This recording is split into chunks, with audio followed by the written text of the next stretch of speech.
Oh, selamat pagi semua. Ya, silakan Pak. Ya, terdengarkan baik suara saya? Iya, terdengar Pak. Oke, terima kasih langsung terhadap data. Saya mencermati sederhana saja terhadap beberapa indikator ekonomi sebetulnya untuk minggu lalu. Pertama kita lihat masalah GDP, ya GDP yang terjadi di United Kingdom, yaitu di Inggris. Ternyata keluar kemarin datanya cukup bagus sebesar 0,8%. 0,8% mempertahankan baiknya data-data tentang pertumbuhan quarter to quarter dari kuartal pertama 2014 ini. Nampak pada grafik sebetulnya Inggris dirasa cukup mampu mempertahankan pertumbuhan yang di atas rata-rata atau di atas titik nol.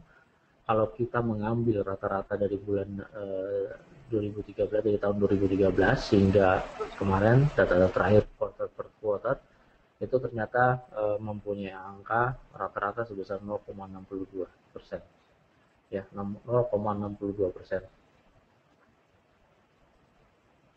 Kemudian yang terlihat untuk data, kalau kita bandingkan dengan data di Jerman yang menjadi patokan utama sekali, yang dijadikan patokan terhadap euro area, Jerman juga sebetulnya mampu untuk mempertahankan tingkat pertumbuhan di atas 0%.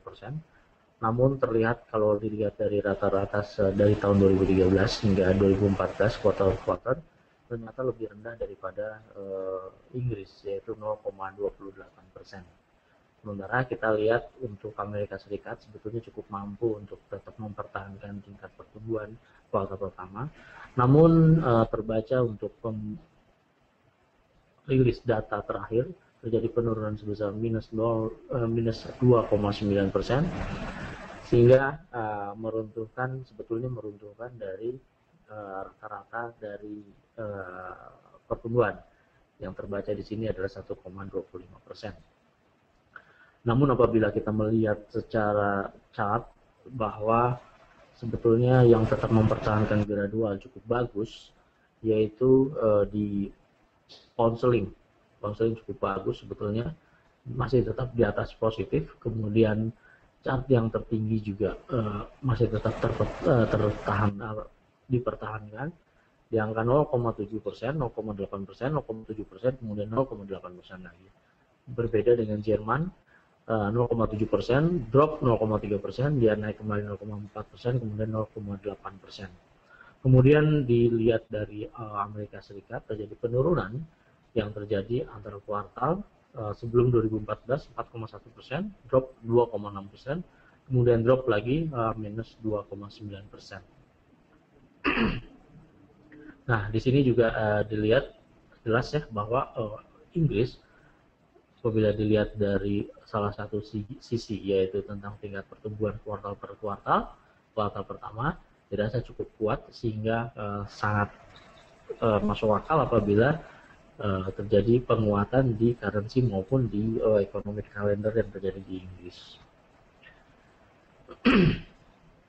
Demikian untuk pound sterling atau untuk Inggris, data-data sementara yang terbaca seperti itu. Kemudian dari US data, customer sentiment terbaca kemarin cukup bagus, sebetulnya di 82,5. Laporan dari Reuters, pembacaan terhadap tren tersendiri masih berada di atas 3 bulan moving average yang telah terbuat dari Reuters, ternyata masih cukup positif. Nah, namun apabila kita melihat dari US wage and productivity growth sendiri, dirasa masih cukup stagnan. Unit Yellen sendiri masih tetap mempertahankan mengenai tenaga kerja dari segala sisi, baik dari penyerapan tenaga kerja maupun dari sisi pendapatan tenaga kerja. Di sini terlihat angka produktivitas atau angka pertumbuhan pendapatan sendiri masih dianggap sebagai nilai konstan, yaitu sekitar 1,5%. Meskipun productivity growth yang berada di atas 11,4%, Namun terlihat juga peningkatan yang tidak cukup signifikan sebetulnya dari sisi tenaga kerja tersebut, dari sisi pendapatan. Jadi masih tetap memperlihatkan atau fokus terhadap tingkat pendapatan ini sebelum mengadakan perubahan mengenai tingkat suku bunga di Amerika Serikat. Ini laporan terakhir pada hari Jumat kemarin. Memang jangka panjang, menengah dan jangka panjang dimulai tahun 2011 hingga 2014. Kesimpulan yang bisa diambil dari hal ini adalah masih tetap nilai yang stagnan di tenaga kerja, pendapatan di tenaga kerja. Kemudian dari New Zealand, nah ini cukup menarik sebetulnya, barusan keluar juga data yang keluar dari New Zealand sendiri. Business confidence yang dilihat sebetulnya jangka panjang bulan November 2012 yaitu sebesar di atas 50% angka indeks, kemudian dia naik kembali, kemudian kemarin bulan lalu itu turun 53,5. Bulan ini juga terbaca untuk laporan bulan ini turun menjadi 42,8. Tren yang terjadi untuk New Zealand sebetulnya secara rata-rata cukup bagus, namun dari business confidence sendiri 2 bulan rata-rata terjadi penurunan. Kita lihat sebetulnya performa New Zealand seperti apa. Ini heat map yang terjadi oleh ANZ. Kita baca ada 4 economic indikator yang diperlihatkan. View yang terjadi ternyata apabila dibuat skala antara negatif, netral maupun positif, ternyata dari sisi GDP terjadi posisi yang netral terhadap angka perbaikan GDP, namun mendekati angka positif. Jadi panahnya mendekati angka biru. Kemudian unemployment rate yang terjadi juga cukup bagus sebetulnya, di angka 5,4% untuk kuartal 2015, angka tertinggi. Kemudian di sini juga mendekati angka positif, ya, mendekati angka positif. Kemudian dari suku bunga terlihat 4% di Juni 2015, angka tertinggi. Kemudian di sini mendekati angka terendah, yaitu meskipun berada di angka netral, tapi menunjukkan angka sedikit mengkhawatirkan, yaitu terjadi penurunan. Kemudian dari inflasi 2,1%, angka tertinggi di 2015, nanti diprognoskan mendekati angka juga masih dalam keadaan netral, mendekati angka negatif. Secara global rata-rata sebetulnya New Zealand masih dianggap aman untuk diikuti. Kemudian juga terlihat juga angka yang terjadi di beberapa forecast yang terjadi di beberapa analis juga masih cukup memberikan sisi positif terhadap fundamental ekonomi New Zealand. Kemudian kita melihat juga secara currency pairs yang kita punya, New Zealand terhadap dolar sendiri. Di sini terbaca dengan chart daily sendiri berpotensi untuk membentuk pattern, yaitu broadening apabila menyentuh angka tertinggi pada resistance sendiri. Diperkirakan akan terjadi penurunan yang cukup signifikan, turun sampai ke 0,82370. Secara teknis atau secara detail kita bisa nanti lihat di chart real seperti apa. Demikian Bu Sundari bahasan singkat terhadap beberapa fundamental yang ada.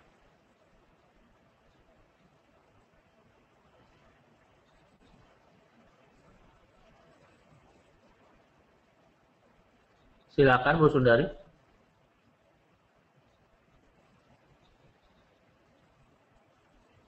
Oke, apabila tidak ada pertanyaan. Iya, Pak Dwi. Silakan Pak, dilanjutkan Pak. Oke, secara teknikal kita langsung ke New Zealand.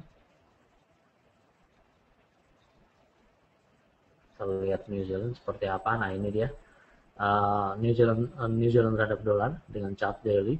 Terbaca resistance yang dibaca di sini, yang dibaca kecenderungan juga cukup mendekati angka resistance di sini. Kemudian tadi pagi membawa pengaruh yang cukup signifikan terhadap perubahan harga. Kemudian apabila kita kecilkan dengan 4 jam, ternyata juga memicu untuk memberikan sinyal penurunan setelah menyentuh angka tertinggi untuk minggu ini di high yaitu di 0.8781. Kemudian short term yang terjadi, kita lihat short term yang terjadi juga mengindikasikan dalam keadaan penurunan 1 jam atau 2 jam terakhir setelah pengumuman terhadap data business confidence yang terbaca 42.8, sehingga saat ini terlihat New Zealand mengalami penurunan, berusaha untuk breakout di angka ini ya, di angka ini.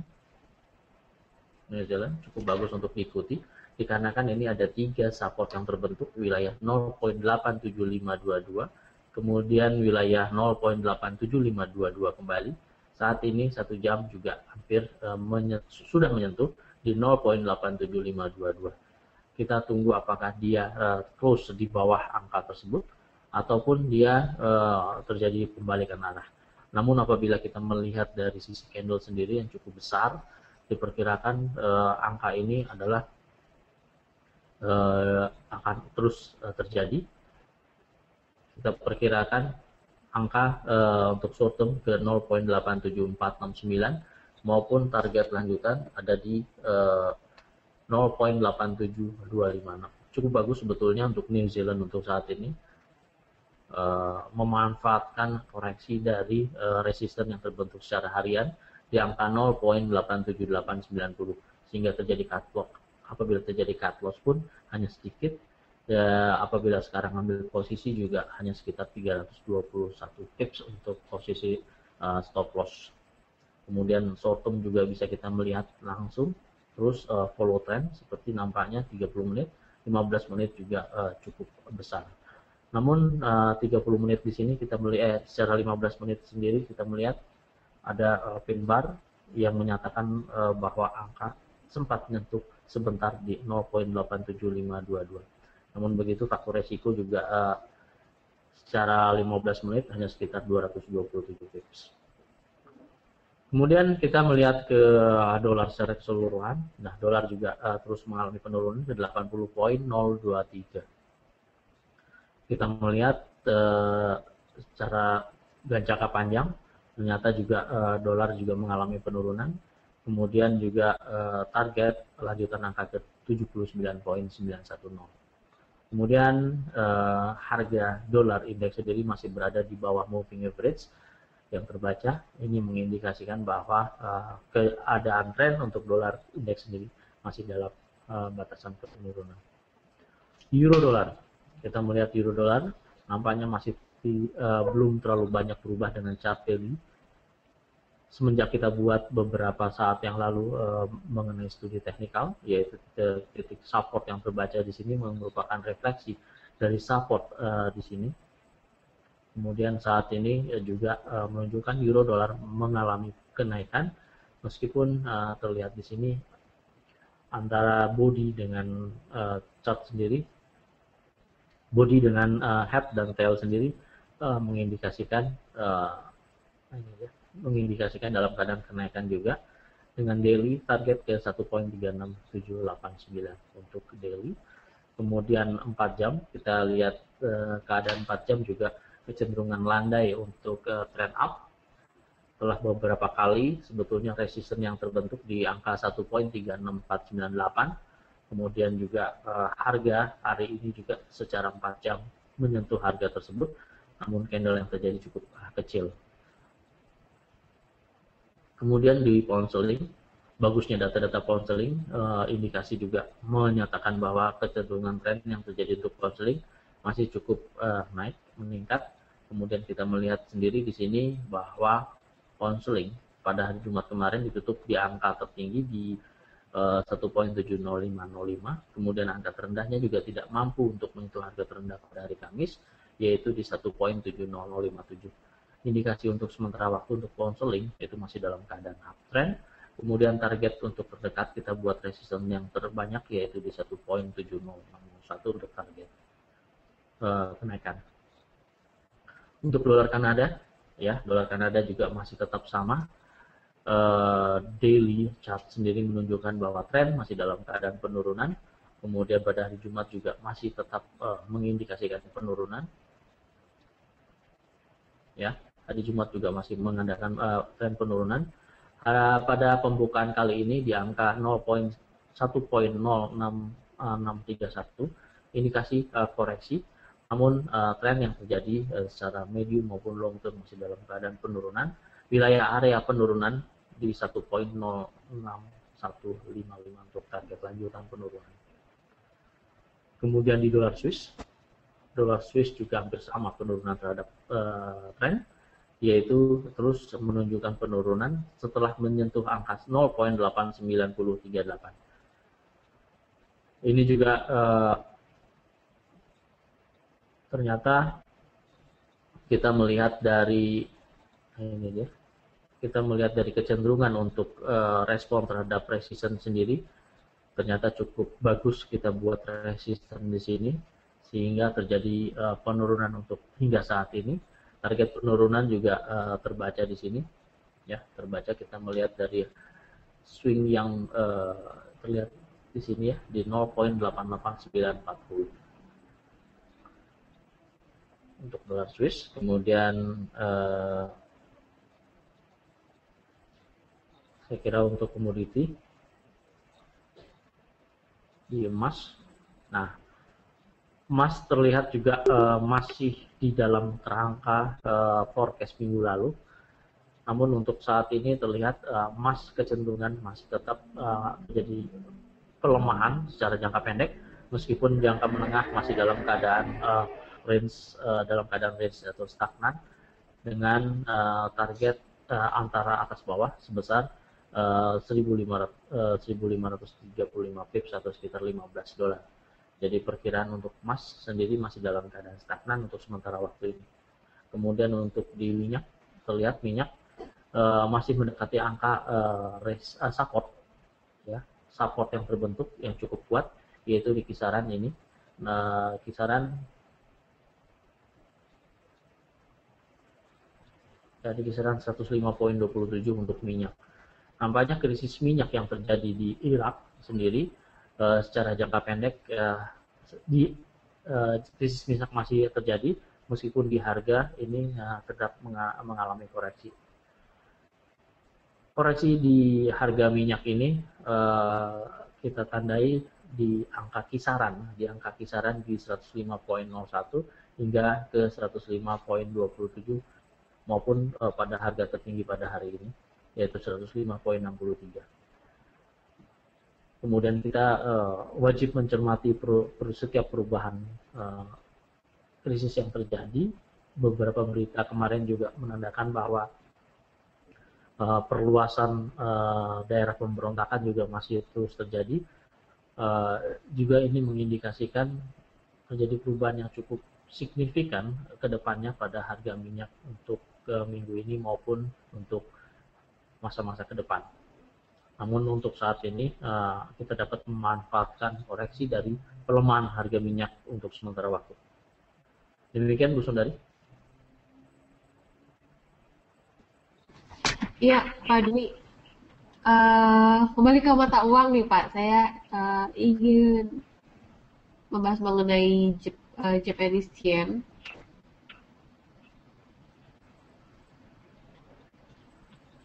Kalau dari fundamental sendiri dan dari data, ya, industrial output untuk negara Jepang ini naik Pak 0,5% setelah turun sebelumnya 2,8% di bulan April lalu, ya Pak ya.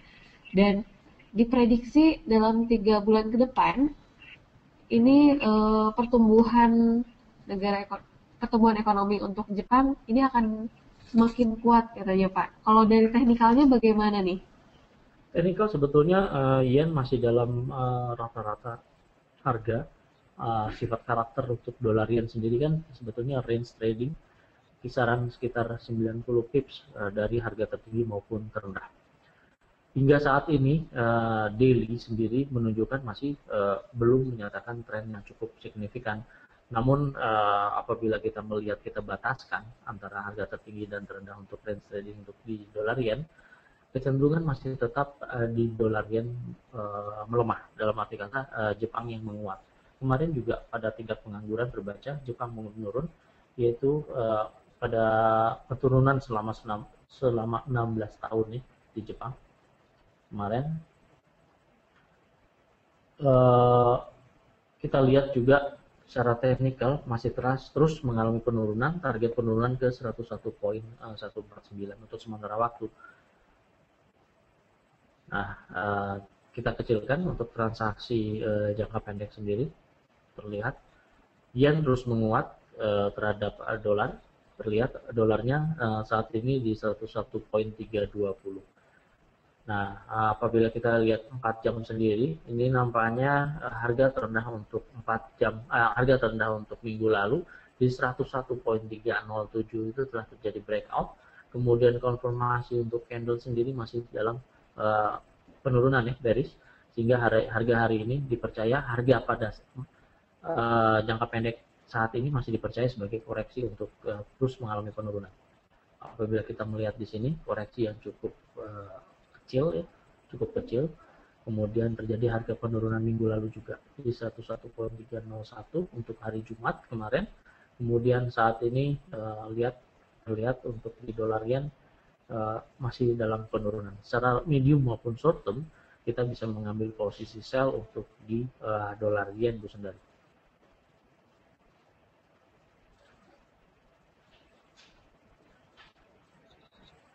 Ini dia ya, accelerating trendline yang terbaca, kemudian maksimal koreksi terbaca untuk pertama di 11 kisaran 101.38, untuk keduanya di 101.49 untuk koreksinya.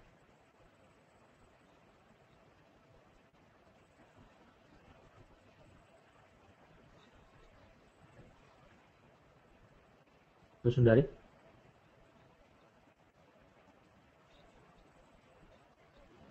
Iya, Pak Dwi. Jadi memang untuk yang sendiri, kalau dari tadi kali juga terjadi penguatan ya Pak ya terhadap dolar ya. Ya. Oke Pak, bisa dilanjutkan Pak, silakan. Oke, untuk Untuk indeks, indeks, terutama Hang Seng ya, tadi ada request untuk dibahas mengenai Hang Seng.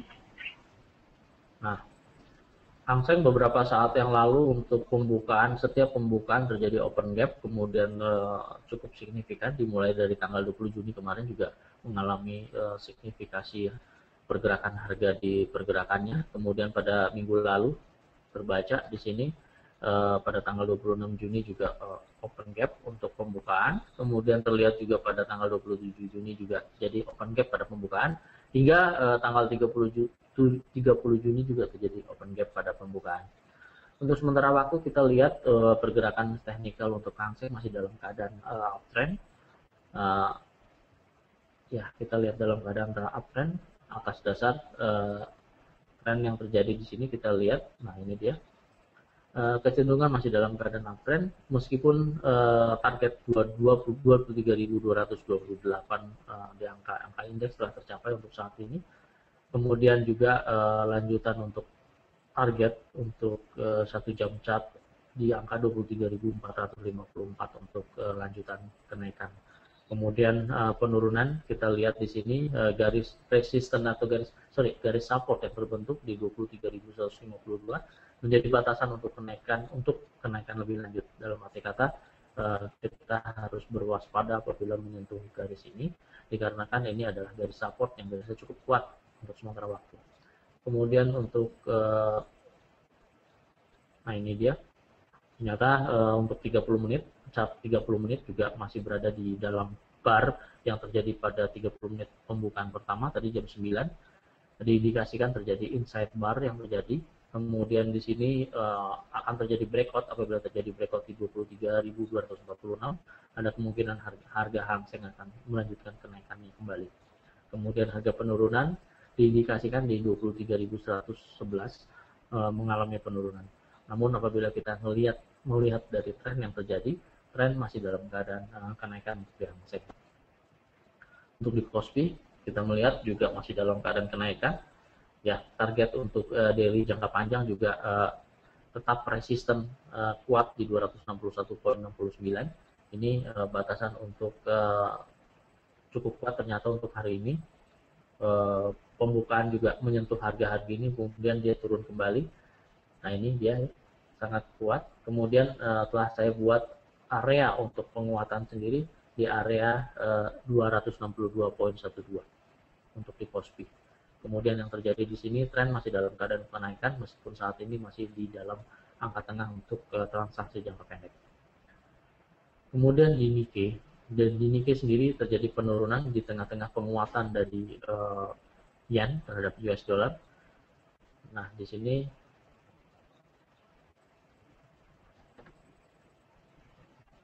target masih ke 14.833 untuk pelemahan Nikkei lebih lanjut dengan chart daily. Demikian Bu Sundari.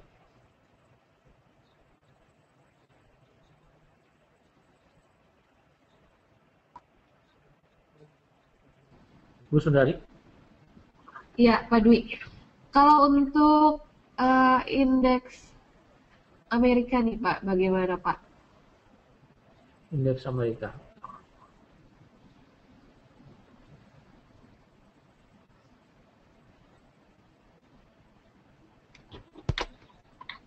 Untuk Amerika, S&P kita melihat masih tren masih dalam keadaan kenaikan meskipun beberapa saat yang lalu kita ke angka 1957.14, kemudian harga terendah masih tetap sama di 1937.54, 57.14 dengan 1937.54. Kemudian kita melihat sendiri terjadi meskipun terjadi kenaikan pada hari Jumat kemarin, harga hari ini diperkirakan juga masih dalam keadaan kenaikan, namun masih dalam keadaan kenaikan yang melambat. Dalam arti kata, range harga terjadi range atau harga terjadi stagnan, harga terbatasi kenaikan ke 1957.14 untuk di S&P. Kemudian di Nasdaq kita melihat juga nah, di Nasdaq yang berbeda, yaitu terus mengalami kenaikan. Target untuk Nasdaq sendiri diperkirakan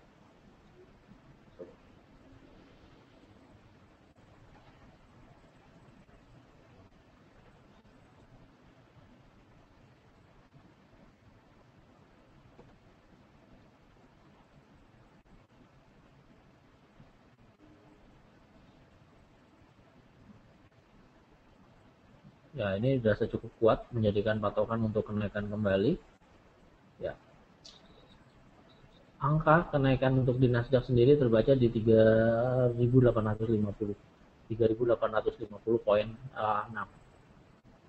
untuk kenaikan di Nasdaq. Kemudian di Dow Jones, kita melihat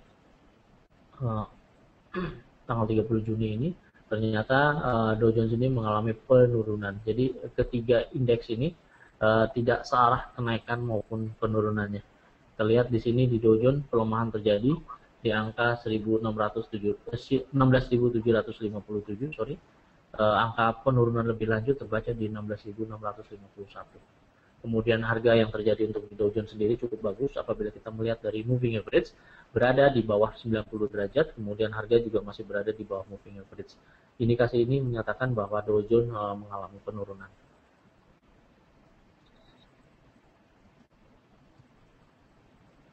Saya rasa cukup sekian itu dari. Oke, Pak Dwi, terima kasih atas informasinya. Kalau dilihat dari data hari ini, memang tadi seperti yang sudah saya jelaskan ya di awal, untuk data yang impact-nya cukup besar yang tadi sudah keluar untuk New Zealand. Kemudian nanti sore kita tunggu untuk data di zona Eropa dari mulai Inggris juga ya. Dari jam 4 sore ada CPI price estimate untuk zona Eropa di mana data yang diprediksi naik dari sebelumnya 0,5% menjadi 0,6%. Selain itu juga untuk Kanada nanti malam ada data GDP dari sebelumnya 0,1% menjadi 0,2%.